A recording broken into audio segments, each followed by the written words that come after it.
En esta parte de la diapositiva nos están explicando los mecanismos que podrían evitar que las polimerasas se equivoquen durante el proceso de replicación. Entonces, uno de los primeros elementos que analizan ahí es que cuando se planteó el modelo de Watson y Crick, entonces se pensaba que el principal mecanismo era el principio de complementariedad de bases. Entonces, el principio de complementariedad de bases posteriormente se demostró que era importante, pero que no era el más importante. Uno de los primeros experimentos que se hizo fue crear nucleótidos con análogos de las bases. Entonces, aquí tenemos la timina y este es un nucleótido que tiene una base nitrogenada que es análogo, que tiene la misma geometría, pero que no puede formar puentes de hidrógeno. Entonces, este nucleótido pudo ser incorporado, presentaba las mismas características de discriminación que la timina. Entonces, se llegó a la conclusión de que eran importantes los puentes de hidrógeno de Watson y Crick, pero que también era importante la geometría de las bases nitrogenadas.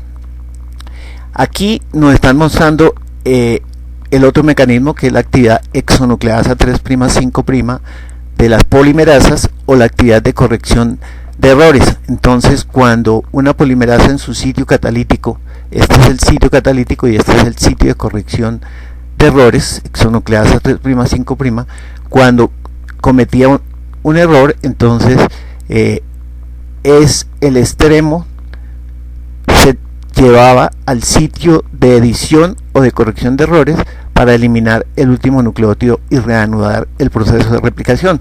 Entonces, en el libro nos dicen que son relativamente distantes el sitio de polimerización y el sitio de exonucleasa, que están retirados a una distancia aproximada de 3 nanómetros, y que por eso, para que el extremo del DNA que se está sintetizando llegue desde el sitio catalítico al sitio exonucleasa, tienen que separarse aproximadamente 8 pares de bases. En esta parte de la diapositiva, entonces, nos muestran uno de los principales mecanismos para regular la adición correcta de nucleótidos por parte de las polimerasas. Entonces, el proceso de adición de un nucleótido lo consideran que ocurre en 6 reacciones o en 6 pasos. Un primer paso, que sería la unión del DNA con la enzima. Un segundo paso, que sería la unión del nucleótido, del desoxi. Un tercer paso, que sería un cambio conformacional antes de la formación del enlace fosfodiéster. El paso 4 sería la formación del enlace fosfodiéster.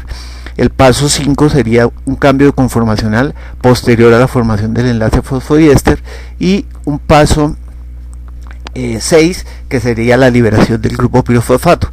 Con las mediciones cinéticas enzimáticas que ellos hicieron, entonces encontraron que los principales pasos para la discriminación, para evitar la incorporación incorrecta, eran los pasos 2 y 3, es decir, la unión del nucleótido y los cambios conformacionales. Si se incorporaba un nucleótido incorrecto, entonces no se daban los cambios conformacionales, y esto hacía que no se pudiese formar el enlace fosfodiéster. Entonces, estos dos pasos 2 y 3, se constituían en los dos factores más importantes que limitaban, evitaban la adición de nucleótidos equivocados. Además de las mutaciones puntuales, nos dicen en el libro, también es importante tener en cuenta que algunos genes que codifican para proteínas, como el gen que codifica para la huntingtina, que es una proteína que, si es anormal, hace que en los pacientes se produzca la enfermedad de Huntington. Entonces, en el gen hay una secuencia CAG que se repite, que codifica para el aminoácido glutamina.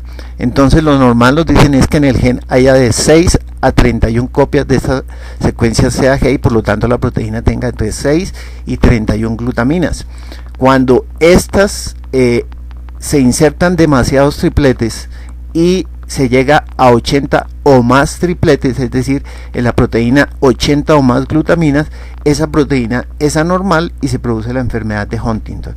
Entre más tripletes haya, entonces nos dicen ahí en el libro, la enfermedad se produce más rápido, se presenta en edades más jóvenes en los pacientes.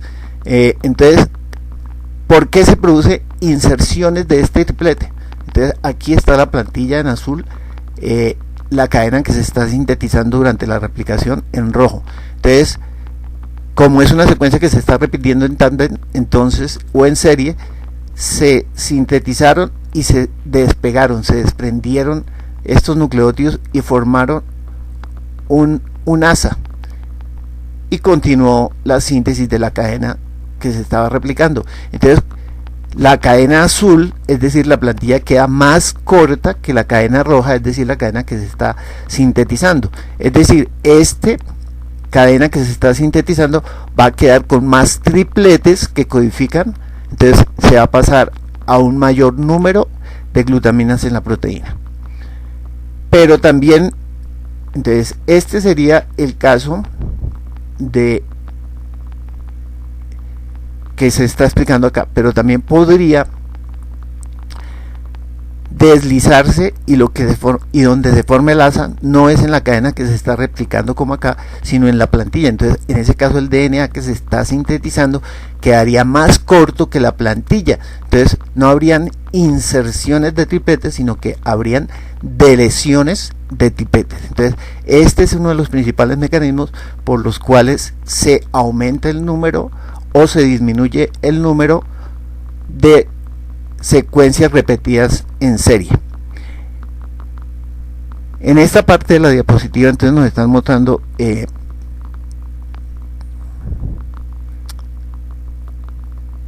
cómo cuando hay concentraciones iguales de los 4 nucleótidos, es decir, nucleótidos desoxinucleótidos de adenina, guanina, citosina y timina, entonces si en la plantilla hay una guanina, lo más probable, por probabilidades, es que en la cadena que se está sintetizando se incorpore una citosina, ¿sí?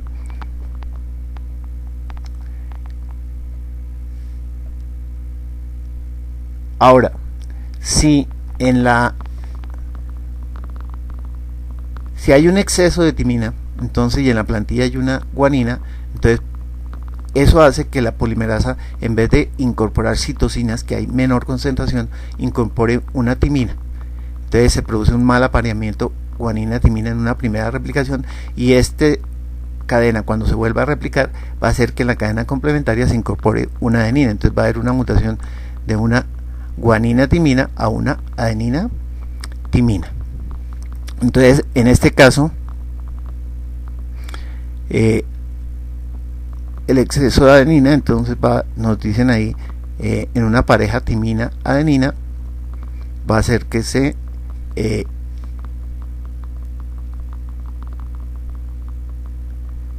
agregue el nucleótido adecuado, el nucleótido de timina.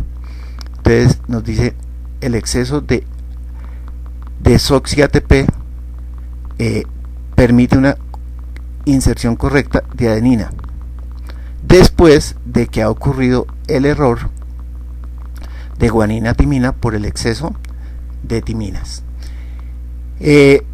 Finalmente, en el capítulo entonces nos hablan de los genomas virales. Entonces nos dice muchos virus son virus RNA, y muchos de esos virus son de cadena sencilla, y la mayoría de los virus RNA que son de cadena sencilla, la cadena es una cadena positiva o una cadena con sentido. ¿Qué quiere decir? Que esa cadena se puede comportar como un RNA mensajero, es decir, que a partir de ella se pueden sintetizar proteínas dentro de la célula. Entonces, ya por acción de una replicasa, que es una RNA polimerasa dependiente de RNA, entonces utiliza como plantilla este RNA y sintetiza el RNA complementario.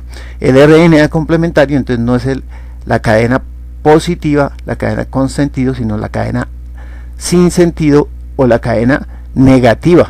Entonces nos dicen en el libro que se puede utilizar esta cadena negativa para sintetizar varias copias de la cadena positiva, para posteriormente estas cadenas positivas ensamblarlas en virus y el virus se replique de esta manera. Finalmente, entonces nos habla de los retrovirus. Entonces los retrovirus nos dicen, los retrovirus tienen RNA de cadena sencilla. A ese RNA de cadena sencilla entonces tiene secuencias repetidas en los extremos, las secuencias LTR. Nos dicen a ese RNA se une un RNA de transferencia que sirve de primer. ¿Para qué? Para que una enzima, la transcriptasa reversa, utilizando como plantilla RNA, sintetice DNA. Entonces ya no sería una polimerasa dependiente de RNA, pero sería una DNA polimerasa. Entonces utiliza como primer el tRNA, empieza la síntesis de el DNA con base en esta plantilla de RNA, es decir, en secuencias LTR. Nos dicen posteriormente se degrada parte de este RNA por la RNasa H. Como este DNA es complementario con estas secuencias LTR, entonces nos dicen se circulariza. Se unió este DNA con esto y se circulariza. Nos dicen continúa la adición de nucleótidos y se elimina el RNA de transferencia. ¿Por acción de quién? De la RNasa H. Posteriormente dice se empieza la síntesis de la cadena complementaria de DNA y eso nos lleva al desplazamiento de la cadena de RNA. Y finalmente entonces nos dicen que este DNA de doble cadena se integra en el genoma de la célula y el virus queda ahí latente hasta que por algunos estímulos se vuelve a reactivar y a reproducir.